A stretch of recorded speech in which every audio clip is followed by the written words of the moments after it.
Alright guys, so welcome back. So we done Feral in the last video. I'm going to try and get through as many of these pre-patch talent specs as I can this week. It's pretty much going to be my primary focus, that, and I've got quite a big multi-boxing, but legal multi-boxing, so it doesn't break TOS or anything like that, video that I'm putting together. But it's not one worth looking forward to too much, not unless you need to meet very, very specific criteria to be able to do it, but we'll get into that anyway when the time comes. So today we're going to focus on Resto. I'm going to try and get Boomy out as well today.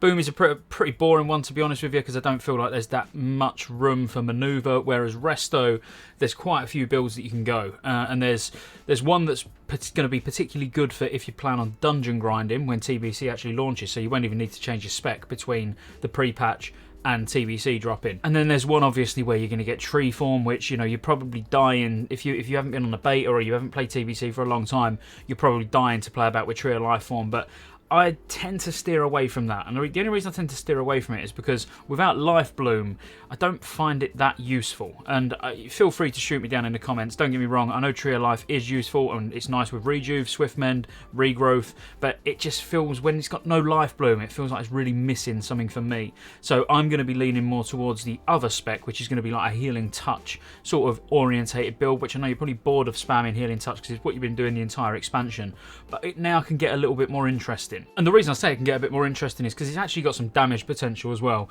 And this is why it's probably my personal favourite for when you're going to be dungeoning in Outland. Now, don't get me wrong, a hot build, you know, so going a tree build, you're probably going to have more throughput, you know, you're going to have an easier time healing. But the actual output of damage potential is going to be a lot lower, and you're going to want to be speeding through these dungeons at the end of the day. And do you know what? After playing around with this spec, actually just going around sort of in the open world, if you're going to be doing some quests or you're going to be doing some grinding for gold or anything like that, actually feels pretty good as well, to be fair. But you're basically going to be focusing on anything that gives you a bonus to Healing Touch, you know, ultimately. But there is quite a lot of points that you can move around depending on like your needs, what your requirements are. For example, if you wanted to get a few points in improved Rejuve just to keep it hot up, then obviously feel free. But ultimately, I'm going for basically downranking and spamming Healing Touch for big, powerful, juicy healing touches, and also then in downtime being able to Starfire or Wrath or, you know, whatever you want to do, keep your dots up. It's quite fun, honestly. It's quite a fun spec. So let's jump in and let's have a look. All right, so let's get the boring one out of the way first. So the boring one will obviously be just going for Tree of Life form, and the reason it's boring is because when you go into the Resto tree and you go down to getting Tree of Life, there's not really many points left to get anything interesting in any other tree. And I'll be honest with you, that really goes the same for TBC as well. Even when you get those extra 10 points, there's still nothing outside of the Resto tree that you can really get to that's of any use, or that you're going to be required to bring to a raid. Remember, I'm really predominantly talking about PvE specs here. So strictly PvE. If we was to look at a tree spec, obviously you're going to get improved Mark of the Wild because you don't need Furor. That's basically it. So improved Mark of the Wild, increasing your mark and gift by 35%. Then, as I say, this whole spec now, if we're going Tree of Life, you're not really ever going to be Healing Touching. You might use like a Nature Swiftness into a Healing Touch and then go straight back into Tree, but the majority of your time you're going to be in tree form. But because you haven't got that Life Bloom, you haven't really got much of a filler. You know, you're going to be like tossing out some Rejuves, maybe downranking Regrowth and using downrank Regrowth instead of Healing Touch. So we're not even going to bother putting any points in anything to do with Healing Touch. So working on that basis, we're going to go in Nature's Focus next, because that's going to give you a chance to avoid interruption when you're casting Regrowth. Again, we're not bothered about the Healing Touch portion of it. We're then going to go down into Intensity, so you get the mana regen, so you get 30% of your mana regen to continue while casting. Causes him rage to give rage. We don't care about that. Now, so this is where you need to make a decision. I mean, Subtlety is obviously a good shout here if you're going to have threat issues, which you're probably not, let's be fair. So instead of that, you'd go into Natural Shapeshifter. It's going to help when you do occasionally have to shapeshift out of maybe movement impairing effects, or when you do it, you know, Nature Swift into Healing Touch. So we're going to go 2 points into Natural Shapeshifter. Again, you're going to be able to just fill these out in a minute, as you'll see. But then we're going to go 3 into Rejuve. We're not really bothered about the mana reduction of Healing Touch. Yes, it's nice for Trank, but for how often you use Trank, we'll leave that for now. Again, we probably will come back to it, but we need another couple of points, so let's just fill out Natural Shapeshifter, put 1 into Subtlety. Now, we'd take Nature Swiftness purely for when you do need to do that big max rank Healing Touch when a tank's about to die, and then we're going to go into Gift of Nature. So we're going to get 5 points in Gift of Nature, which increases your healing effects by 10%. After that, we obviously want to go down into improved regrowth because you're going to be using regrowth a lot. The fact that you're getting 50% crit from it on top of the crit that you've already got on your character, obviously that's really nice, and that's why you can downrank it and use it as a filler instead of healing touch. But as I say, for me, not having Life Bloomer's tree doesn't feel very good. But obviously we're going to pick up Swift Mem for an instant heal. We're going to get the 3 points to increase your spirit by 15%. Then we're going to go down into Empowered Rejuvenation, so your bonus effects of healing over time spells are increased by 20%, so that's going to be your regrowth and your rejuve. And then we're going to get Tree of Life. Now you've got 10 points left here. You've got 10 points literally to do pretty much whatever you want with, because you've got the things that are going to give you sort of bonuses to your hots. You've got 10 points, so you can't get anywhere in balance where you're going to get anything that's worthwhile. You're not going to want to go in feral. The only time you're going to go in feral is in a PvP resto spec, where you're going to get feral charge, and you're also going to get insect swarm actually in a feral PvP spec. But for now, for a Tree of Life, you've got 10 points. I mean, me personally, I would probably pack out Tranquil Spirit for the reduced mana cost of Trank, and then probably the threat caused by Trank, just because why not? You've still got 3 points. You could get the crit, so chance to crit with all spells by 1%. Now this would be actually useful if we take these back out for now. This would probably be useful purely because you're going to be spamming regrowth most of the time. So now you're going to have 53% extra crit from regrowth, which is very nice.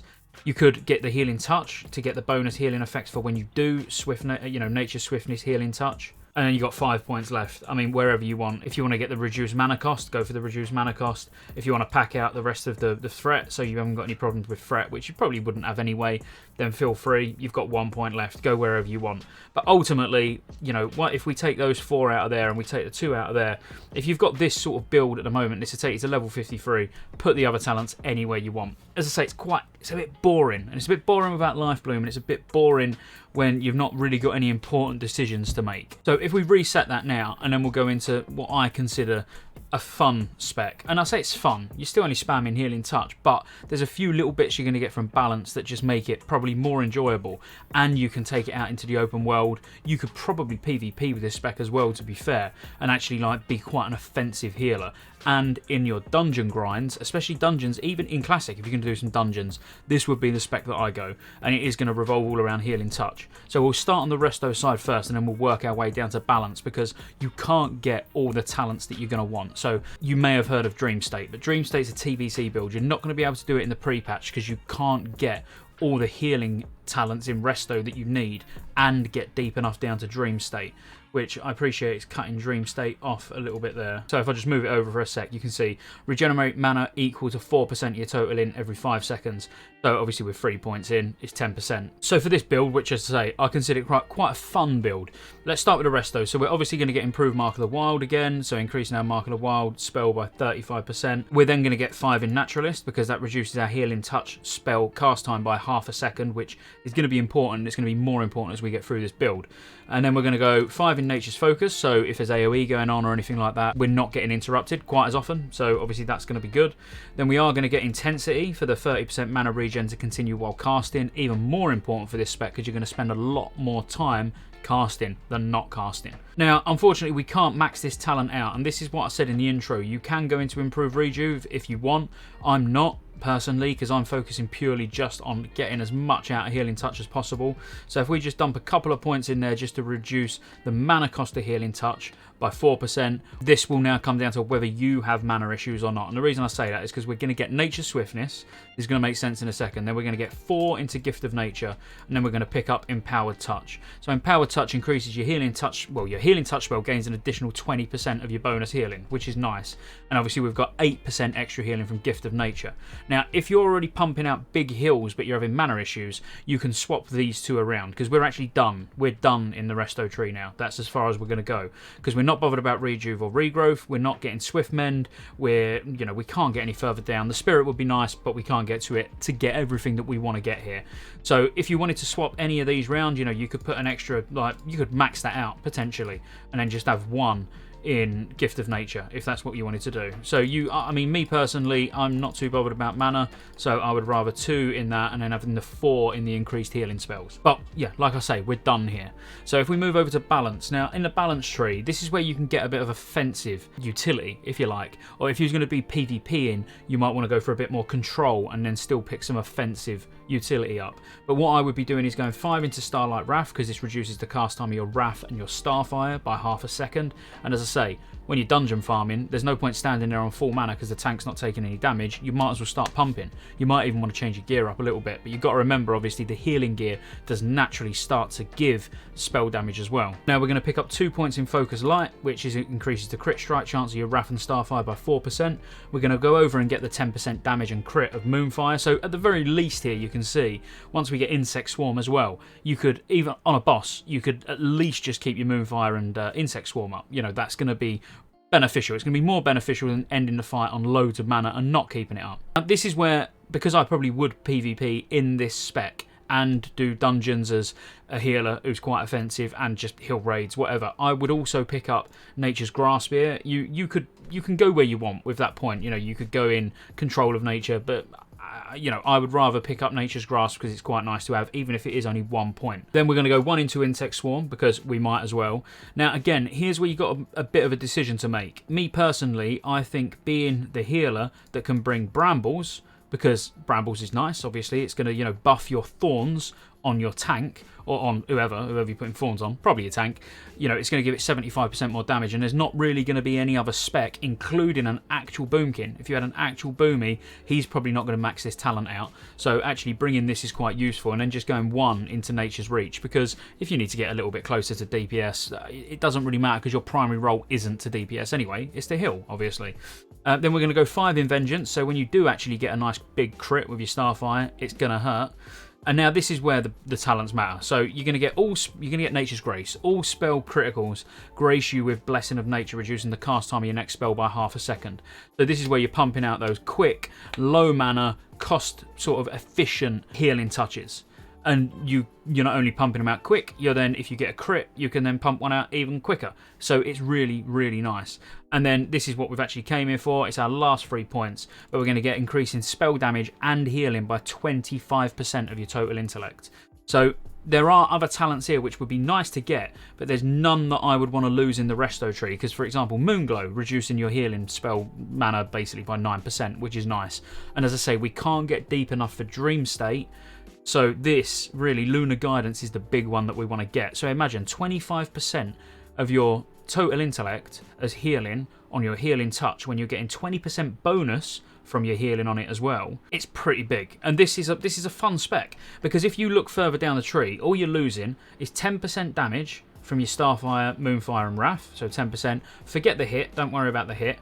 None of that gains anything, and your Starfire gets an additional 20% of your bonus damage, and Wrath gets an additional 10%. So you're losing out on a decent amount of spell power to your Starfire and Wrath, but still you've got some pretty important talents where you can actually do some decent pumping, to be fair, as well. And as I say, I ran around doing some killing in this spec, just grinding, just aimlessly grinding, and there's practically no downtime. I mean, the healing touch really does do some quite cool numbers. I'll be honest with you, these are the only 2 specs that I want to show you, because I don't really believe outside of these 2 specs that there's much you can do that's great, because, you know, in the balance tree, you really do want your Lunar Guidance. If you was to drop Lunar Guidance to try and get down to Swift Mend, you're getting an extra little, you know, an extra instant heal, but you're losing that massive 25% spell damage and healing. So for me, this would be my pre-patch spec as a Resto Druid. I hope you found it useful. If you did find it useful, please make sure you like, subscribe, check out all the other videos. I've got Boomy hopefully dropping today as well. If you don't know already, I stream over on twitch.tv/Scottejaye87, so feel free to come check me out, and I'll see you in Outland. Once again, massive shout out to all you guys up there that have joined the channel as a member, so that's as a supporter or a legendary supporter. Every single one of you, really, really appreciate it. It just keeps helping the channel grow, helps keeping me sat in this chair pumping out TBC content that hopefully you want to see. Come check me out over on twitch.tv/Scottejaye87, where I stream most nights, pretty much every night, while the beta's out anyway, and then I'm probably going to be just doing 4 nights a week, which is still quite a lot. But again, massive thank you guys, all of you, even the subscribers. If you haven't subscribed already, make sure you subscribe. Everything helps this channel keep growing from now until TBC and beyond. See you on the next one.